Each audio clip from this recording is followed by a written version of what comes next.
नमस्ते, जय हिंद। ये है द आवारा मुसाफिर शो क्लिप्स।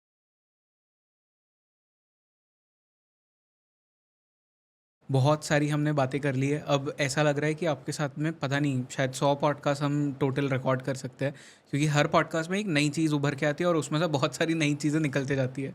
तो इस पॉडकास्ट में भी पिछले जो पॉडकास्ट में हमने बातें की, उससे ही रिलेटेड एक जो स्ट्रिंग है, उसको कंटिन्यू करने वाले हैं। But firstly welcome on the show. Thank you Jayesh, thank you. मैं इस पॉडकास्ट में पहले ही लोगों से ये कहने वाला हूँ कि अंबर जी का जो यूट्यूब चैनल है मोगली प्रोडक्शंस, उसका लिंक नीचे दिया जाएगा डिस्क्रिप्शन में। उससे जाके प्लीज़ सब्सक्राइब करिए। उनके 1 लाख सब्सक्राइबर्स आपको कराने हैं। एंड उनके कमेंट्स में जाके कहिए कि पॉडकास्ट आपने देखा, कैसा लगा आपको पॉडकास्ट, और नेक्स्ट पॉडकास्ट उनके साथ में हमें किन चीज़ों पे करनी चाहिए, ये भी जाके उन्हें टॉपिक सजेस्ट करिए, सो दैट हम और ऐसे पॉडकास्ट कर सके। उनके इंस्टाग्राम की लिंक्स भी नीचे बायो में है, डिस्क्रिप्शन में है, आप वहाँ पे जाके भी फॉलो कर सकते हैं। किताबों के लिंक्स दिए रहेंगे, आप किताबें खरीद सकते हैं, पढ़ सकते हैं। बहुत इंटरेस्टिंग स्टोरीज़ है। तो एक जो आपने स्टोरीज़ कवर की है उतनी सारी, उसी में से एक ये स्टोरी है छोटा राजन की। अ, छोटा राजन का जो फेक डॉलर्स का बिजनेस है, उसकी ये एक स्टोरी है। किस तरह से इसे स्टार्ट करना चाहिए? अच्छा, उससे स्टार्ट करने से पहले हमें थोड़ा-सा दुबई की तरफ बढ़ना पड़ेगा ओके। इस स्टोरी को कवर करने के लिए, क्योंकि इसमें जिनके नाम मैं लेने वाला हूँ, उनकी मुलाकात पहली बार दुबई में हुई थी। मैं बात कर रहा हूँ संतोष शेट्टी की। एक एपिसोड में बहुत जी। कुछ मैंने संतोष शेट्टी का कवर किया है, लेकिन ये समझना ज़रूरी है कि जो फेक डॉलर का जो बिज़नेस है, उसकी नींव कहाँ से रखी गई। छोटा राजन का दुबई में इसका संतोष शेट्टी का एक ऑफ़िस होता था। इन दोनों का एक ही बिल्डिंग में अपना ऑफ़िस होता था। ऊपर संतोष का था या नीचे संतोष का था, या ऊपर राजन का था यानी नाना का, या नीचे नाना का यानी राजन का ऑफ़िस था। तो इनकी मुलाकात अक्सर वो होती थी। तो वहाँ पे ये राइस का बिज़नेस किया करते थे। राइस का बिज़नेस एक फ्रंट था, लेकिन असल में राइस के बिज़नेस पे ये ड्रग्स का बिज़नेस किया करते थे। ओके। खासकर संतोष। संतोष शुरू से ड्रग्स के बिज़नेस में रहा, और ये जग जाहिर है, पब्लिक डोमेन में है।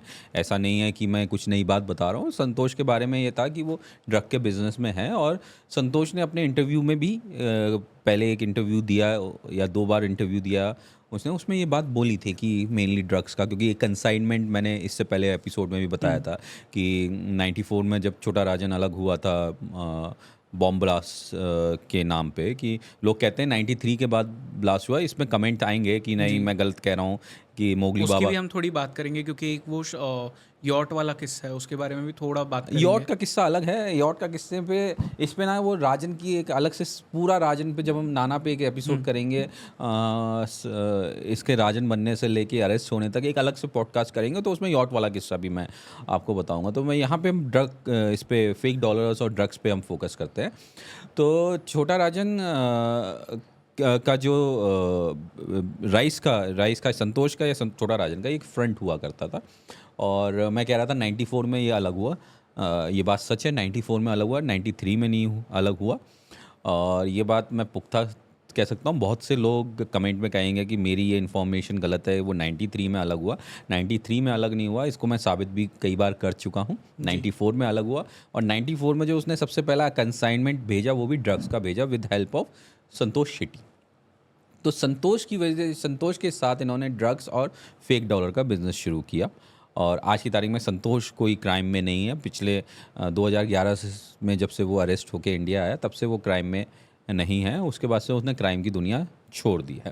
तो ये पुराने कहानियां हैं जो बहुत से सारे लोगों को नहीं पता है, तो उनको पब्लिक डोमेन में आने के लिए इसको मैं यहाँ क्लियर कर देता हूँ कि ये उस समय का किस्सा है कि जब ये लोग ये बिज़नेस करते थे।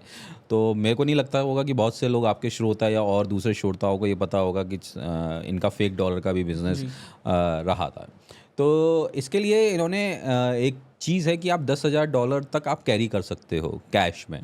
ये एक नियम है। बहुत सारे कंट्रीज़ में आप जाएंगे तो उसमें पूछा जाता है कि आप $10,000 से ज़्यादा कैरी कर रहे हो या नहीं। तो इसके लिए इन्होंने जो है एक मतलब कि बिज़नेस को समझा कि इसमें बहुत पैसा है। अब ऐसे माने कि आज का करंट का मैं आपको कुछ वीडियोस दूंगा लेटेस्ट लेटेस्ट नए फेक डॉलर्स कैसे होते हैं, क्योंकि मैं आपको जो कंटेंट दे रहा हूँ प्रूफ के साथ, वो प्रूफ के साथ दूंगा जिसकी मेरी लोग जिसके लिए मुझे जानते हैं। मैं आपको लेटेस्ट डॉलर के फेक डॉलर की फ़ोटोज़ दूंगा, और वो कहाँ पब्लिश हो रहे हैं या कहाँ प्रिंट हो रहे हैं उसके लिए अलग पे एक तो पॉडकास्ट करेंगे। मेरे हर पॉडकास्ट में कोई ना कोई 3-4 पॉडकास्ट निकलने की तैयारी शुरू हो जाती है। तो जो फेक डॉलर है उसका जो वीडियो मैं दूंगा, आप उसमें देखेंगे वो फेक डॉलर दिखा रहा है। ये फेक डॉलर की वैल्यू $100 है, मतलब $100 का इसकी वैल्यू इंडियन करेंसी में आज 83 के आसपास डॉलर है, तो 8300 का हो गया। लेकिन आप उसको मार्केट में ख़रीद सकते हैं 2000 रुपये का। ओके, फेक डॉलर को, फेक डॉलर 2 से 2500 का। जो दुनिया में सबसे बेस्ट डॉलर्स कहीं प्रिंट होते हैं तो वो Lima, I think Lima dollar है, और एक नॉर्थ कोरिया में है जिसको पब्लिश करते हैं, जिसको सुपर डॉलर कहते हैं। तो जो वीडियो मैं आपको दिखा रहा हूँ दी है आपके साथ शेयर की है, वो सुपर डॉलर की है। ओके, तो इनके पास भी सुपर डॉलर अवेलेबल थे। डिफरेंस क्या होता है दोनों में? देखिए, एक जो सुपर डॉलर है वो एक ऐसा डॉलर है कि उसमें वो आप यहाँ तक कि वो बैंक्स तक में एक्सेप्ट हो जाता है, उसको सुपर नोट कहते हैं। जो सुपर नोट है, जो फेक करेंसी में जो सुपर नोट है, वो इतना सुपर है, इतना बढ़िया है कि अगर आप उसको बैंक में भी लेके जाएंगे तो वो बैंक में भी पकड़ा नहीं जाएगा, और वो आपको उसकी रिसीट दे देंगे।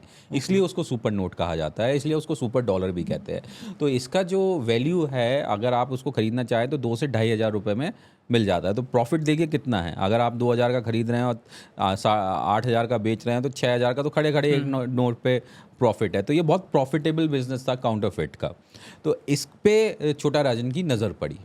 तो छोटा राजन शुरू में इन्होंने पैसे कहीं और से ख़रीदने शुरू किए, और वो डॉलर इन्होंने ख़रीदे, और ख़रीदने के बाद जो है इसको जो है इन्होंने मार्केट में चलाना शुरू किया। तो इसके लिए इन्होंने एक इंडोनेशियन लड़की को रखा जिसका नाम है सुवंती। उसका पासपोर्ट मैं दे दूंगा, पासपोर्ट एक्सपायर हो गया है। अब आपको ये देखना है, क्योंकि यूट्यूब की गाइडलाइंस बहुत हैं कि आप किसी की आईडी पब्लिश नहीं कर सकते हैं, उसकी पर्सनल डिटेल्स नहीं।